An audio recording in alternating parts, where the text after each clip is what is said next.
जब कटाई या कुछ समय हुआ तब वो लोग जो है कहते हैं 2 दिन काम करा दो है। गौशाला भैया है तो बिना उपचार लेकिन न वही में कोई बढ़िया देख वाला जानवर बंद की जात निकाल दिन जात। जो छोटे सीमांत किसानों के जो खेत हैं उनसे जितना कि मुनाफा उनको मिलता है उतने में तो वो चौकीदारी कहीं करते तो उतना ज्यादा उनको कमाई हो सकती थी। लेकिन आज किसान और खेती करने वाले लोग एकदम हाशिए पर चले गए हैं। जो है कीमत जो है किसानों को नहीं मिल पाती। आज सीमांत किसान क्या अपना जीवन यापन इस खेती के सहारे कर सकते हैं? पैर में तार लग गया। हाँ तार लगवा भैया, ये वही जानवर वाला तार है। हाँ वह है भैया तार है। हम अब बात करेंगे किसानों की समस्या के बारे में। यहाँ तक आते आते सूख जाती हैं कई नदियाँ, मुझे मालूम है पानी कहाँ ठहरा हुआ होगा। नाबार्ड के मुताबिक भारत में 10 करोड़ 7 लाख परिवार खेती बाड़ी पर निर्भर हैं। 2011 की जनगणना के आधार पर 54.6% आबादी कृषि या उससे संबंधित कार्य करती है। 1951-52 में हमारी जीडीपी यानी सकल घरेलू उत्पाद में कृषि का योगदान 51.81% था, जो कि 2013-14 में महज 18.2% रह गया, जो कि आज 14% है। मैंने आपको 2 आंकड़े बताए, एक तो कृषि में निर्भर किसानों की संख्या और दूसरा जीडीपी में घटता कृषि का योगदान। किसानों की आबादी बिना घटे उनकी आमदनी में लगातार कमी आना, तो हमें यह समझ में आता है कि अब हम कृषि प्रधान देश की जगह महज किसान प्रधान देश रह गए हैं। कृषि अब व्यवसाय नहीं बस बूढ़े लोगों का टाइम पास बची है, खासकर सीमांत किसानों में, जो भारत में हर 100 में से 90 किसान हैं।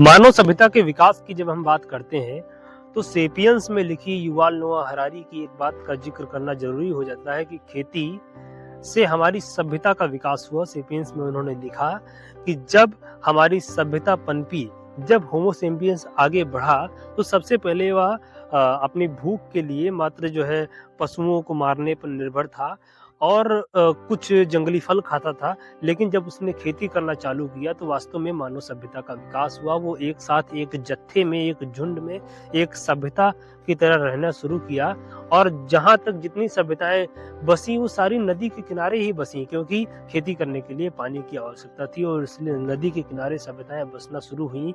उसके बाद में खेती से ही धीरे धीरे हम लोगों ने व्यापार करना शुरू किया। आदि मानव ने व्यापार करना शुरू किया और खेती करने के बाद में जब इंसान के पास इतना भोजन एकत्रित होने लगा कि वह 6 महीने 7 महीने का भोजन एकत्रित कर पाने लगा, उसके बाद में वो बाकी चीजों की तरफ गया। बाद में उसने वैज्ञानिक खोजें की, बाद में उसने किताबें लिखी। तो मानव सभ्यता का विकास खेती से ही हुआ है। लेकिन आज किसान और खेती करने वाले लोग एकदम हाशिए पर चले गए हैं, क्योंकि आज जो हमारी सभ्यता का विकास हुआ है उसकी शुरुआत हमको खेती से तो होती हुई दिखती है, लेकिन आज भी खेती हमारे लिए उतनी ही जरूरी है, क्योंकि हमारे लिए भोजन की प्रासंगिकता कभी खत्म नहीं होगी। भोजन हमारे लिए हमेशा लाजमी और जरूरी रहेगा और भोजन जरूरी है तो किसानों की और खेतों की हालत दुरूह क्यों है, इतनी मुश्किल क्यों है? आज सीमांत किसान क्या अपना जीवन यापन इस खेती के सहारे कर सकते हैं? आज सीमांत किसान यानी जिसके पास 1 हेक्टेयर से कम जमीन है, वह व्यक्ति क्या अगर मजदूरी ना करे तो क्या अपने परिवार को पाल सकता है? क्या अपने बच्चों को पढ़ा सकता है इस खेती के सहारे? इसके बारे में हम पूरा जानकारी लेंगे, किसानों से बात करेंगे और पूरी पड़ताल करेंगे। हम अब बात करेंगे किसानों की समस्या के बारे में। छोटे किसानों को मुनाफा नहीं मिल पाता। दिन रात मेहनत करने के बावजूद इसके पीछे का एक महत्वपूर्ण कारण यह है कि ये बाजार की सीमा रेखा से बाहर खड़े हैं। भारत में उन मंडियों की संख्या काफी कम है जहां सरकारी रेट पर फसलें खरीदी जाती हैं। इन किसानों के पास इतना अनाज हो ही नहीं पाता कि ये 60 से 70 किलोमीटर जाने का भाड़ा वहन कर पाए और ये किसान मजबूरन अनाज को आसपास के व्यापारियों को बेच देते हैं, तो किसान को अपने हक का मूल्य मिल ही नहीं पाता और फसल उगाने वाला किसान साइकिल में पंचर सटवाने से पहले 4 बार कुर्ते की जेब में हाथ डालता है और निकले हुए सिक्कों को 4 बार गिनता है। वहीं फसल खरीदने वाला बिचौलिया स्विफ्ट से चलता है। ज़्यादातर किसान यहाँ पर जो है पारंपरिक फसलें बो रहे हैं। मैंने जितना देखा, गेहूं है, सरसों है या कहीं कहीं अरहर है। इसके अलावा कोई मतलब अलग से कोई ऐसी फसल, ऐसी कोई सब्जी फल या फिर कुछ अलग से नहीं बो रहे हैं। और उसके बाद में जब देखते हैं फसल तैयार हो जाती है तो इसको भी, जैसे गेहूं तैयार हुआ तो गेहूं भी कोई बड़ी मंडियों में जहाँ पर सरकारी रेट में गेहूं खरीदा जाता हो, ऐसी जगह पे नहीं बेचते हैं। यहाँ उनको दलालों को बेच देते हैं, बिचौलियों को बेच देते हैं। तो वो लोग कार से चल रहे हैं और जो किसान है वो पटेहाल है। तो मतलब गेहूं भी जो है अच्छी जगह पर नहीं पहुंचा पाते हैं लोग, जो है अपना असली कीमत गेहूं की भी नहीं मिल पाती है। गेहूं की असली जो है कीमत जो है किसानों को नहीं मिल पाती है। वो जो है यही मार्केट में जो है बेच दिया, तो इससे भी जो है किसानों को फायदा हो।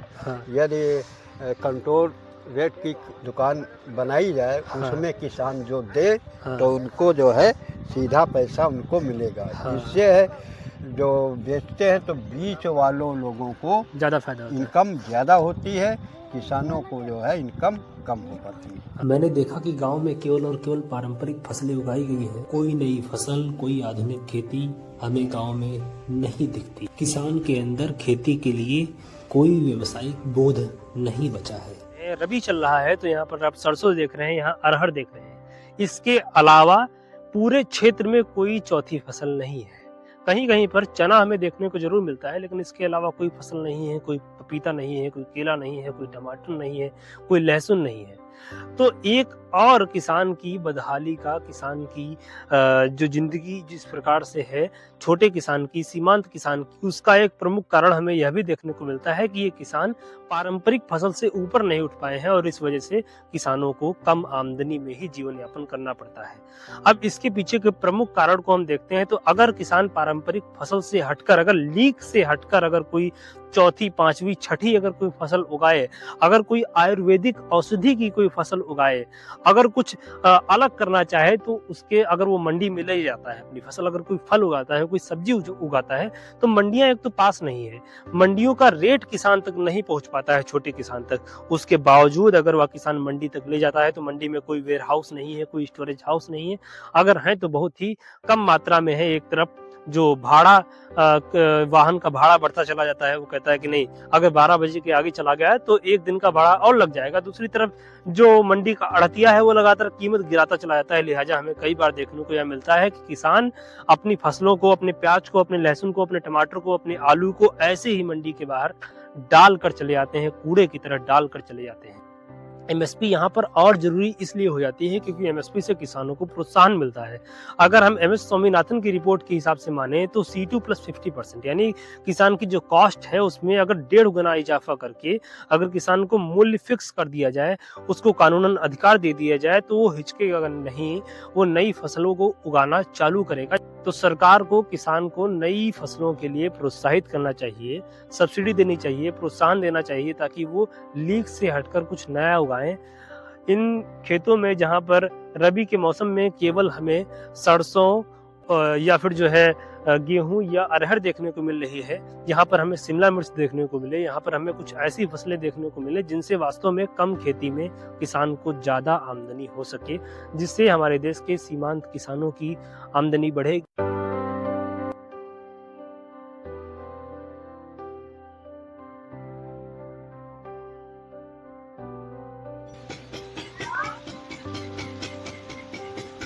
जानवर भैया रात दिन खेत बचाओ कर रहे हैं, दिन में बचाओ, रात दिन बचाओ, तार लगाओ, तुम्हें इंतजाम करो, तब फसल नुकसान कर जाते हैं भैया। तो तकलीफ तो है, फसल का नुकसान हो रहा है और जानवर का तकलीफ तो है। अच्छा, और भी किसानों को कोई समस्या हो रही है? किसान की समस्या सब है भैया, जानवरन की है, बंदरन के है समस्या। बंदर भैया बहुत परेशान की है और तो बंदर हमारे यहाँ कुछ हुए नहीं दे रहे हैं। गौशाला वगैरह बनी है? गौशाला भैया है तो मीना बाजार, लेकिन न वही में कोई बढ़िया देख वाला जानवर बंद की जात, फिर निकाल दिन जात। तो रात भर बचाना पड़ता है? हाँ रात भर बताओ पड़ते भैया, रात भर बताओ पड़ते, खेत बताओ रात में यहाँ, और बताओ कत्ते खनवाओ कत्ते कर किसानी करो, का करो, तो नुकसान भी हो जाता है। नुकसान भैया बहुत है, सब फसल नुकसान, सब पेड़ पौधे लगा वो सब जानवर पारत ही, हाँ पेड़ पौधे लगा वो सब पारत ही, वो नहीं दे रहे। हाँ ये पैर में तार लग गया है। हाँ तार लगवा भैया, ये वही जानवर वाला तार है। हाँ वह है भैया तार है, वह है लाग है। हाँ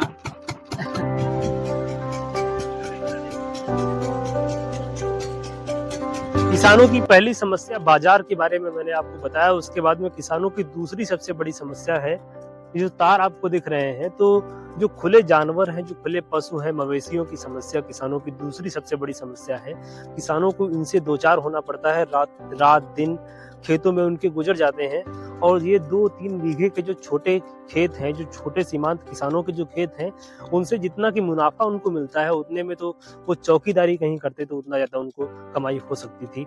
लेकिन दूसरी जो सबसे बड़ी समस्या मैंने आपको बताया कि जानवरों से लेकर है, खुले मवेशियों से लेकर है, तो आपको कोई खेत ऐसा मिलेगा नहीं जहां पर तार ना लगा हो। तो एक ये बड़ी समस्या है जिसके लिए सरकार को सजग होना पड़ेगा। गौशाला इत्यादि जो चीजें जो सरकार कर सकती है वो फंड देना पड़ेगा, गौशालाएं बनानी पड़ेगी, जिससे ग्रामीण स्तर पर लोगों को रोजगार भी मिलेगा और किसानों को अपनी फसल उगाने में, कृषि रक्षा करने में काफी सुरक्षा मिलेगी। एक तरफ छोटे खेत होते जा रहे हैं, किसानों को लगातार समस्याएं सामने आती जा रही हैं, यूरिया डीएपी से लेकर हर जगह पर किसानों के लिए एक संघर्ष की स्थिति बनी हुई है। दूसरी तरफ ये जो तार मेरे पीछे आप लगा हुआ देख रहे हैं, तो ये किसानों को एक और नई चुनौती की तरफ ढकेलता है। किसानों को जानवरों से लड़ने के लिए एक और चुनौती से दो चार होना पड़ता है। तो एक समस्या यह भी बहुत महत्वपूर्ण है। बस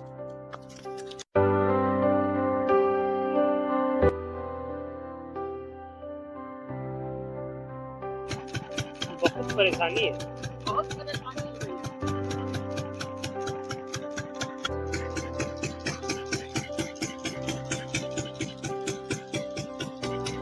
डीजल पेट्रोल की महंगाई की बात करते हैं तो अक्सर हम देखते हैं गाड़ियों को, हम देखते हैं पेट्रोल पंप्स को जहां पर बाइक्स खड़ी हैं, गाड़ियां खड़ी हैं, बड़ी बड़ी गाड़ियां खड़ी हैं।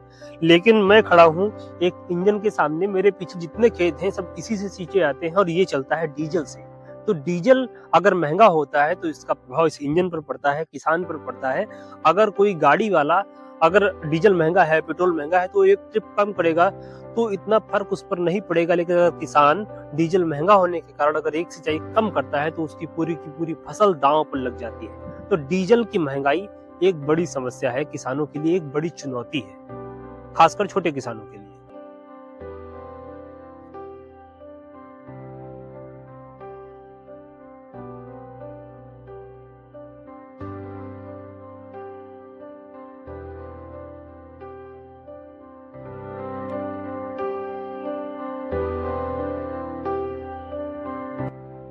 तो हमारे साथ एक किसान है, इनका नाम, आपका नाम? गोधन। तो यूरिया डीएपी की जो कमी है इससे क्या क्या समस्या हो रही है? समस्या इस समय तो ज़्यादा है, खाद मिल नहीं पा रही है। हाँ। और इधर उधर दौड़े धूपे मिलती है, वो भी जो है NPK और महंगी भी मिलती है। अच्छा, मतलब जो मेन खाद है, जो मेन डीएपी है वो नहीं मिल पाती है, उसके हाँ। उसके अल्टरनेटिव में कोई दूसरी मिलती है जो उतना इफेक्टिव नहीं, जो हाँ, उतना काम नहीं जो करती। अच्छी का जो है हाँ। काम नहीं करती है। तो मतलब ये समस्या लगभग कब से बनी हुई है? अभी खाद नहीं मिल पा रही है कि अब बराबर समस्या बनी हुई है? नहीं, जो वैसे लगभग बरोबर बनी रहती है। हाँ। मगर जब ये खाद खेत में डालना, कार्तिक में जो है बुआई, गेहूं की बुआई के समय में हाँ। जो है ज़्यादा समस्या बढ़ जाती, मिलना ही कठिन हो जाता है। जब कठिन हो जाता है तब जो है सुपर और यूरिया गबड़ के जो है खेत तो बोना जरूरी है। हाँ। जब नहीं मिल पाती है तो सुपर यूरिया गबड़ के बो देते हैं, और नहीं ये भी नहीं हो पाती तो जो मिलती है खाद डीएपी वो भी जो है नकली मिलती है। NPK और ये जो है अच्छी खाद जो है डीएपी नहीं मिल पाती। अच्छा, और अगर मिलती होगी असली वाली तो ब्लैक में फिर मिलती होगी, महंगी कीमतों में? महंगी भी मिलती है। हाँ, तो मतलब असली वाली जो है उसको रोक दिया जाता है, उसको फिर हाँ। महंगी कीमत बेचा जाता है और नकली वाली उसके साइड में छोड़ दिया जाता है जब हाँ, उसकी हाँ। जब कमी हो जाती है। हाँ। तो ये समस्या बनी हुई है। तो और किसानों को, खासकर हम छोटे किसानों की बात कर रहे हैं कि जो गांव देहात के जो छोटे किसान हैं जिनके पास मतलब जमीन कम है, तो उनके लिए और क्या क्या समस्याएं हैं, क्या वो? हाँ। उनकी समस्याएं और ज़्यादा हो जाती हैं, क्योंकि जो लंबे या बड़े किसान हैं वो तो अपना हिस्सा जो है खाद ले पा लिया, और जो छोटे किसान हैं वो लोग कहते हैं कि ले लेंगे, उनके पास पैसे ही नहीं हैं, और जब पैसे नहीं हो पा रहे हैं तो वो बुआई के समय ही लेते हैं, तब उनको मिलना जो है बड़ी समस्या होती है, तब मिल नहीं पाती है। हाँ, मिल नहीं पाती। अच्छा,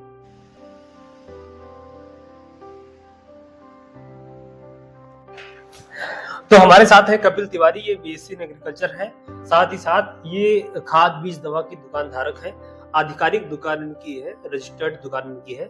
हम इनसे जानेंगे कि इनको आखिरकार जो किसानों को समस्या आ रही है डीएपी की आपूर्ति को लेकर, किसानों से मैंने बात करी तो लगातार उन्होंने यही कहा कि उनको डीएपी की आपूर्ति को लेकर लगातार काफी समस्याएं आ रही हैं। तो आखिरकार कपिल जी, ये बताइए कि किसानों को डीएपी की आपूर्ति कम क्यों हो रही है?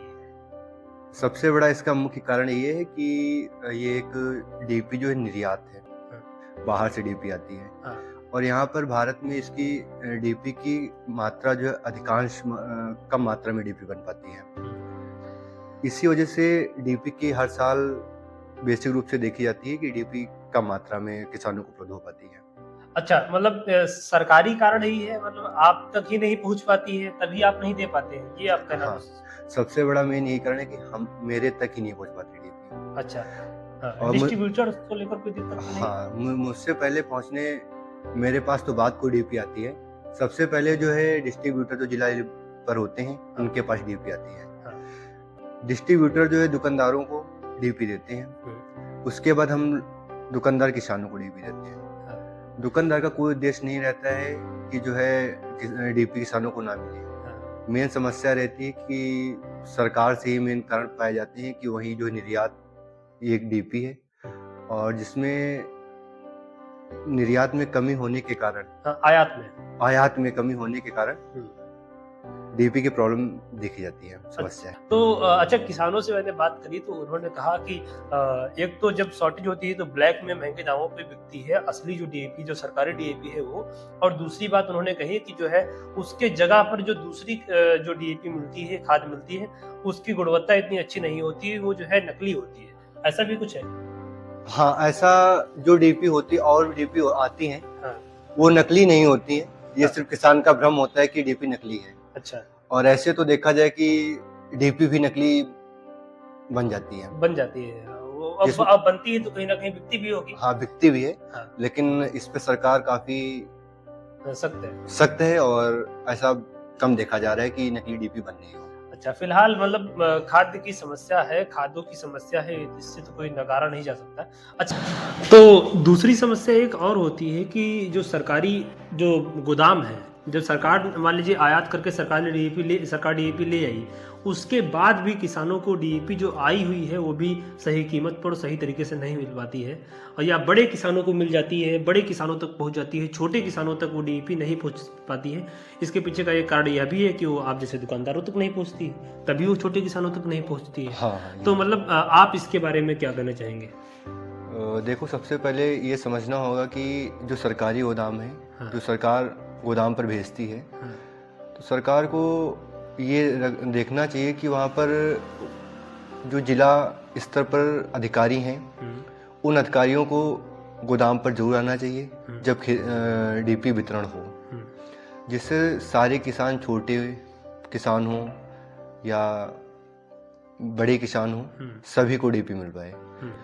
शायद ऐसा होता है कि वो लोग बड़े गोदाम के जो है, जैसे आपने अभी पूछा था कि जो डीपी रेट है 1350 का रेट है और 1900 या 2000 तक बिकती है।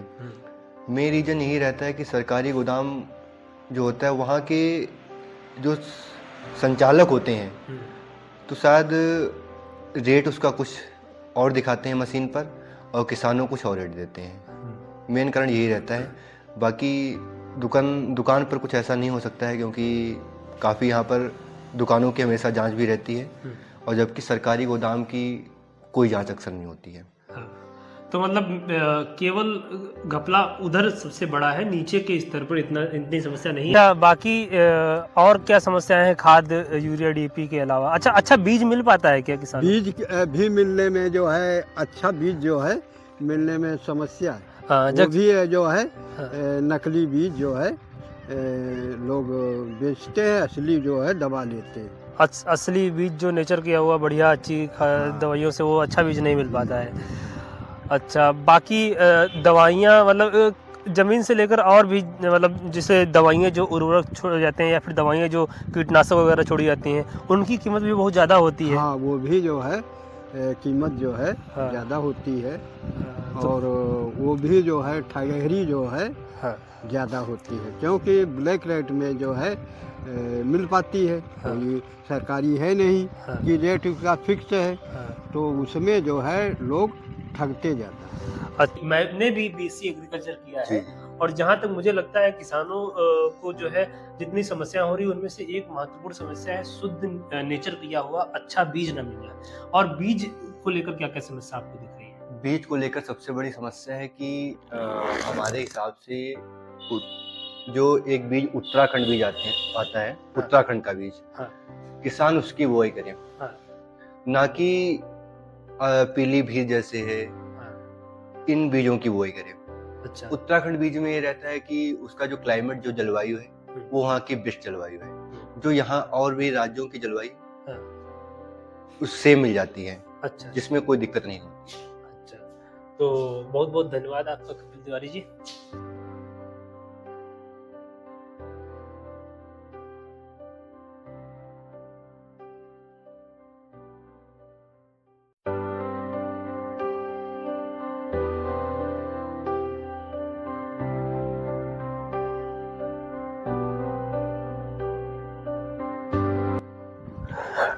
तो हमारे साथ हैं बीएससी एग्रीकल्चर के विद्यार्थी विभू शुक्ला।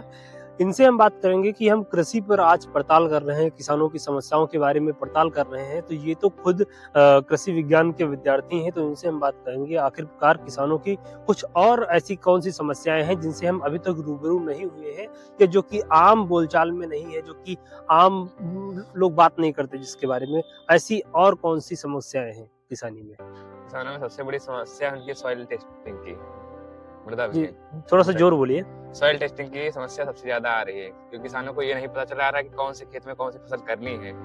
ये समस्या उनकी सबसे ज्यादा आ रही है। मतलब आपको कहने का मतलब है अगर सॉइल टेस्टिंग होगी तो उसमें जो कुछ मतलब जिंक, पोटास या हाँ, जो भी नाइट्रो पोषक तत्व हैं, जो पोषक तत्व हैं उनके हिसाब से वो मतलब ये तय कर सकते हैं कि इसमें कौन सी फसल अच्छी हो सकती हाँ है। हाँ हाँ, वही उसी के हिसाब से वो अपनी पैदावार करेंगे तो उनकी पैदावार ज्यादा होगी, तभी उनको प्रॉफिट हो पाएगा। लेकिन मुझे लगता है मैं जितने किसानों से बात कर रहा हूँ, देख रहा हूँ, यहाँ पर कोई किसान ऐसा नहीं होगा जिसने अपने खेत में सॉइल टेस्टिंग कराई हो। इतनी कम है तो यहाँ पे सुविधाएं नहीं है, फिलहाल तो सुविधाएं अवेलेबल नहीं है सॉइल टेस्टिंग की।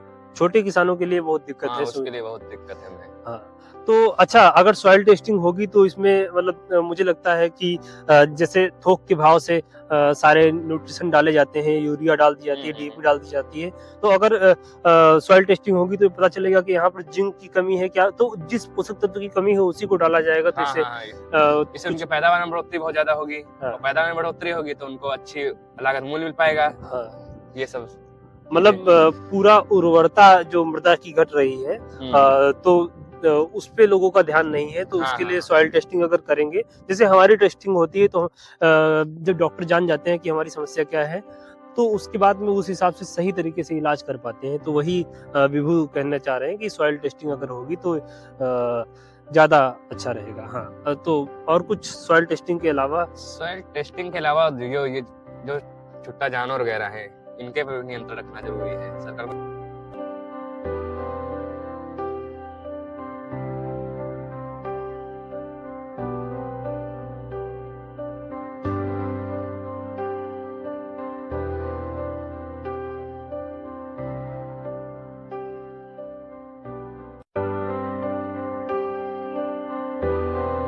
एक चीज और देख रहे हैं लगातार कि मतलब आप लोग हैं या कोई युवा किसान, मतलब नए उम्र के किसान बहुत कम दिख रहे हैं। इसका मतलब कारण क्या है? इसका कारण एक ये है कि नवयुवक जो है थोड़ा बहुत बाहर अपन पैदा कर लिया, हाँ। और जो खेती से कमाई नहीं है क्या छोटे किसानों में? छोटे किसानों के लिए जो है कमाई तो है, हाँ, परंतु लोगों के पास खेत भी कम है। हाँ, और जब खेत कम है तो जो वृद्ध लोग हैं हाँ, वो लोग जो है खेती करते अपना, हाँ, और उनको ज्ञान भी ज़्यादा है। और जब कटाई या कुछ समय हुआ तब वो लोग जो है कहते 2 दिन काम करा दे हैं, तब वो 2 दिन काम करा दीहिन हाँ, और काम होएगा, बाद में फिर अपना जो है धंधा करे लाग। हाँ। ये जो है इसे यही वजह के जो है नवयुवक जो है कम खेती करते हैं, हाँ। वृद्ध लोग ज़्यादा करते हैं और उनका ज्ञान भी है ज़्यादा। हाँ, और जो नवयुवक है उनको ज्ञान भी नहीं है हम्म, कि कौन बीज अच्छा होता है हाँ, और कौन खाद अच्छी होती है। तो वो तो जो नवयुवक है वो समझ नहीं पाएंगे ये नकली खाद है या असली है। हाँ, और जो वृद्ध लोग हैं हम्म, वो लोग जानते हैं कि ये असली खाद है या नकली है। हाँ। ये समस्या है। तो एक आखिरी सवाल ये है कि आपको क्या लगता है किसानों के लिए क्या क्या होना चाहिए और क्या होना हर चाहिए? एक किसानों को अच्छी किस्म के जो है गेहूँ उसको मिलना चाहिए, खाद मिलना चाहिए, या जो है कंट्रोल रेट सरकार को जो है दुकान खोलनी चाहिए। हम्म, तो उनको जो है सही बीज और सही खाद हाँ, और सही दवा हाँ, यदि मिले हाँ, तो खेत में जो है उर्वरकता बढ़ेगी। इस वैसे है तो अब ये है कि पैदा तो लोग करते हैं मगर उनको असली जो है ना डीपी मिल पाती, ना असली बीज मिल पाता, ना दवा मिल पाती, हाँ, और मिलती भी है तो बहुत महंगे असली दामों पे। असली कई हाँ, लोग जो है नकली बेच देते हैं। नकली बेच लेते हैं, क्योंकि कुछ लोगों को ज्ञान है नहीं। हाँ, और जो ज्ञान है तब वही कहा जो है यह नहीं लेवा यह तो नकली है, हाँ, तब वह जो है समझो। मतलब किसानों के साथ दुकानदार से लेकर हर तरफ से ठगी हो रही है। हाँ, किसानों के पास जो है ठगेरी हो रही है।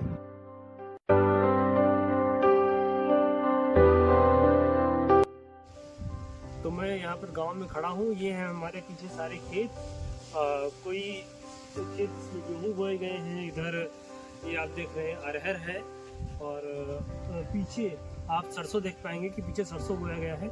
इस समय खेतों में आपको किसान थोड़ा कम दिखेंगे। किसान कम इसलिए दिखेंगे क्योंकि जो रबी के मौसम की जो फसलें हैं वो सारी बोई जा चुकी हैं। अब किसान बस दिखेंगे अपनी फसलों की रक्षा करने के लिए और जानवरों से उनको बचाने के लिए। कहीं तार को दुरुस्त करते हुए किसान दिखेंगे। बाकी अब इस समय आपको जगह खेती करते हुए किसान नहीं दिखेंगे। हाँ, सिंचाई का काम इस समय चल रहा होगा तो कई लोग सिंचाई करते हुए जरूर दिख जाएंगे। देखिए मेरे पीछे ये खेत है गेहूं का, और इसमें सिंचाई हो चुकी है, और इधर आप देख सकते हैं। लेकिन पारंपरिक फसलें ही आपको यहाँ पर दिखेंगी, सरसों और गेहूं और अरहर। इसके अलावा कोई नई फसल यहाँ पर। तो ये थी मेरी गांव यात्रा। मैंने किसानों से मुलाकात करी, आपको दिखाई उनकी व्यथाएं, सारी कथाएं। आपको ये सफ़र कैसा लगा, आपको ये लोग कैसे लगे, आपको इनकी समस्याओं से कितनी तकलीफ हुई, आपको कितना कुछ कहना होगा इसके बाद कमेंट में कह दीजिएगा। मगर उसके पहले निष्कर्ष सुनते जाइए। इन किसानों को देखकर, इनकी समस्याओं से रूबरू होकर जो मैंने कुछ देखा सुना, वो सब आपके हवाले है। गजब ये है कि अपनी मौत की आहट नहीं सुनते, वो सबके सब परेशान हैं। वहां पर क्या हुआ होगा, यहाँ तक आते आते सूख जाती हैं कई नदियां। मुझे मालूम है पानी कहाँ ठहरा हुआ होगा। ये दुष्यंत कुमार ने लिखा था। दुष्यंत कुमार की कविताएं हमेशा आंदोलन की द्योतक रही हैं, लेकिन ये कविता, ये पंक्तियां, ये चार मिसरे बहुत माकूल साबित होते हैं छोटे किसानों की स्थिति को बयां करने के लिए। आज जो छोटे किसानों की स्थिति है, भारत के अंदर 15,000 से ज्यादा, इस सरकारी डाटा में बता रहा हूं, भारत के अंदर 15,000 से ज्यादा आत्महत्याएं होती हैं। उनमें से 72% छोटे किसान आत्महत्या करते हैं। हमें अक्सर शिकायत रहती है, सरकार से रहती है, बाजार से शिकायत रहती है। मैं शहरों की बात बता रहा हूं, लोगों को शिकायत रहती है कि सब्जियां महंगी हो रही हैं, लेकिन इन किसानों की जेब तक उसका रुपया नहीं आता है। आखिर वो कौन रुपया ले जा रहा है? आखिर सब्जियाँ महँगी हो रही हैं तो जा किसके पास वो रुपया रहा है?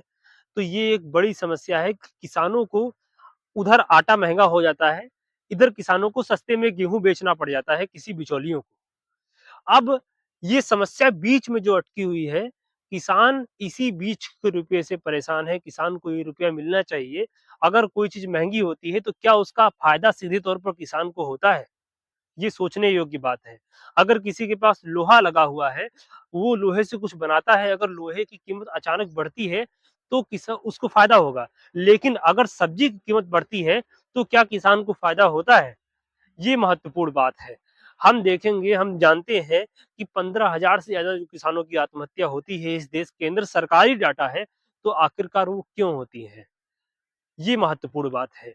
तो आज जब मैं मेरा इस वीडियो का आखिरी दिन है, मैंने देखा, किसानों से बात करी, उनसे जाना कि उनको क्या-क्या समस्याएँ हो रही हैं, बाज़ार को लेकर क्या-क्या समस्याएँ हो रही हैं, यूरिया, डीएपी को लेकर क्या-क्या समस्याएँ हो रही हैं, ज़मीन की उर्वरता को लेकर क्या-क्या समस्याएँ हो रही हैं, खुले मवेशियों को लेकर क्या-क्या समस्याएँ हो रही हैं और किसान को तो रात-दिन, क्योंकि खुले जानवरों की समस्या इतनी ज़्यादा है कि उनको रात-दिन एक करना पड़ता है, उनकी छत यही रात हो जाती है, यही आसमान हो जाता है उनकी छत। अब किसानों की और ज़्यादा जब मैंने उनसे बात करी तो मैंने देखा कि यहाँ पर युवा किसान नहीं है। एक महत्वपूर्ण बात ये है कि किसानी, खेती से क्या किसान का जीवन यापन हो सकता है और खेती क्या आप केवल मजबूरी है, क्या आप बूढ़े लोगों का टाइम पास ही है? आखिरकार खेती क्या है? और ये तो कई लोग खुद कह रहे हैं कि कृषि का, खेती का ये सबसे बुरा दौर है, ये सबसे बुरा दौर है कृषि कृषि का और जहाँ पर मैं खड़ा हूँ, यहाँ पर तो केवल पारंपरिक फसलें बोई जाती हैं, केवल पारंपरिक खेती खेती होती है, तो यहाँ के किसानों को आधुनिकता से अगर लैस किया जाए, उनको आधुनिक तरीके से चलने वाले उनको कृषि यंत्र दिए जाएँ, उनको अच्छी गुणवत्ता वाले बीज अगर दिए जाएँ, तो शायद उनकी स्थिति में कुछ इज़ाफ़ा हो, मतलब उनकी स्थिति कुछ दुरुस्त हो सकती है, कुछ सही हो सकती है। अगर अभी मैंने एक किसान से बात करी, आपने सुना होगा, उन्होंने कहा कि हमें अच्छी गुणवत्ता के बीज बिल्कुल नहीं मिलते हैं। इसके साथ-साथ अगर उनको एमएसपी अगर दी जाए तो शायद वो पारंपरिक फसल से हटकर कुछ संशोधन करें इसमें, अगर कुछ उसमें प्रयोग करें, तो उनको, अगर वो नई फसल की तरफ बढ़ेंगे, अगर वो पारंपरिक से हटेंगे, उनको एमएसपी का बल मिलेगा या उनको एमएसपी का समर्थन मिलेगा कि नहीं, आपकी जो लागत है उसका 1.5 गुना आपकी जो लागत है C2 प्लस 50% जो एमएस स्वामीनाथन की रिपोर्ट के आधार पर कहा जाता है एमएसपी को, तो अगर आपको उसका 1.5 गुना मिलेगा तो किसानों को हो सकता है संबल मिले कि वो लीक से हटकर कुछ काम कर सकें, वो लीक से हटकर फसल फसल बो सकें। तो किसानी और खासकर छोटे किसान अपने देश के सबसे कमजोर तबके में से एक हैं। आज ईंट भट्ठों का उदय होता हुआ दिख रहा है। शायद आपने किसी वीडियो के कोर में ईंट के भट्ठे को पीछे देखा हो। तो ईंट के भट्ठों का उदय हो रहा है, तो जो कृषि योग्य जो भूमि थी, अब उसमें ईंटें पाती जा रही हैं। उसमें ये जो उद्योग हैं ये लग रहे हैं और कृषि योग्य भूमि जो है वो वैसे भी खेती लोग नहीं कर रहे हैं और उस भूमि का भी जो है वो दूसरा प्रयोग हो रहा है। नए लोगों का खेती के प्रति रुझान बिल्कुल शून्य है, क्योंकि खेती में उनका उनका ना भविष्य है ना वर्तमान है। ना भविष्य है और ना वर्तमान है, साथ में डीजल, पेट्रोल को लेकर जो समस्याएँ हैं, जो प्रोत्साहन की कमी है, जो सब्सिडी की कमी है और किसानों को सोलर पैनल मुझे किसी खेत में नहीं दिखा जिससे सिंचाई होती हो, जिससे मुझे किसी खेत में जो है बिजली से चलने वाला ट्यूबवेल नहीं दिखा और अगर चलाएँ तो कैसे चलाएँ? क्योंकि यहाँ पर बिजली की जो सुविधा है, जो बिजली आती है तो 8 से 12 घंटे आती है, वो भी अनियमित है, कब आती है, कब नहीं आती है, इसका भी कोई भरोसा नहीं है। तो इसी सवाल के साथ इस वीडियो का अंत होगा कि एक आम किसान का जीवन, क्या वो जीवन यापन सही तरीके से कर सकता है? क्या इतने उसके पास साधन हैं? क्या उसके पास आज सरकारी इलाज की व्यवस्थाएँ, उसके बच्चों के लिए शिक्षा की व्यवस्थाएँ दुरुस्त हैं? क्या वो अच्छी गुणवत्ता वाला जीवन जी रहा है एक छोटा किसान? एक सवाल तो ये है। एक विडंबना भी है कि इसी किसान को 5 किलो राशन पर भी निर्भर रहना पड़ रहा है आज के समय में, वर्तमान के समय में। और दूसरी बात कि किसानों की स्थिति में क्या कुछ इजाफा हो पाएगा, क्या कुछ दुरुस्त स्थिति उनकी हो पाएगी, इसी को लेकर मैं अगली वीडियो जो बनाने वाला हूं, इसका पार्ट 2, उसमें हम बात करेंगे आखिर क्या सॉल्यूशन है, आखिर क्या कदम उठाने चाहिए सरकार को, क्या नीतियों में सॉल्यूशन लाने चाहिए, और क्या वाकई जरूरत है किसानों को, क्या समर्थन मिलना चाहिए, क्या सब्सिडी मिलना चाहिए, क्या प्रोत्साहन मिलना चाहिए, जिससे उनकी स्थिति सुधर पाए। तो धन्यवाद। मेरा नाम है शुभ्रांश।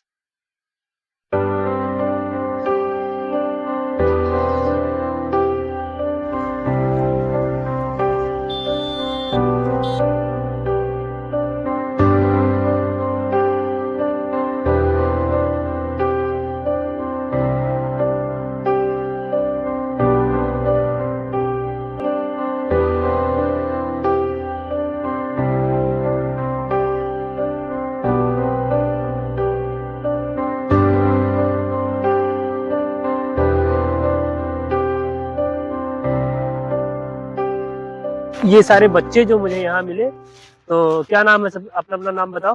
अनमोल, तुम्हारा? प्रभाकर, ये तो अच्छा, को सब्सक्राइब करो। सब्सक्राइब करो।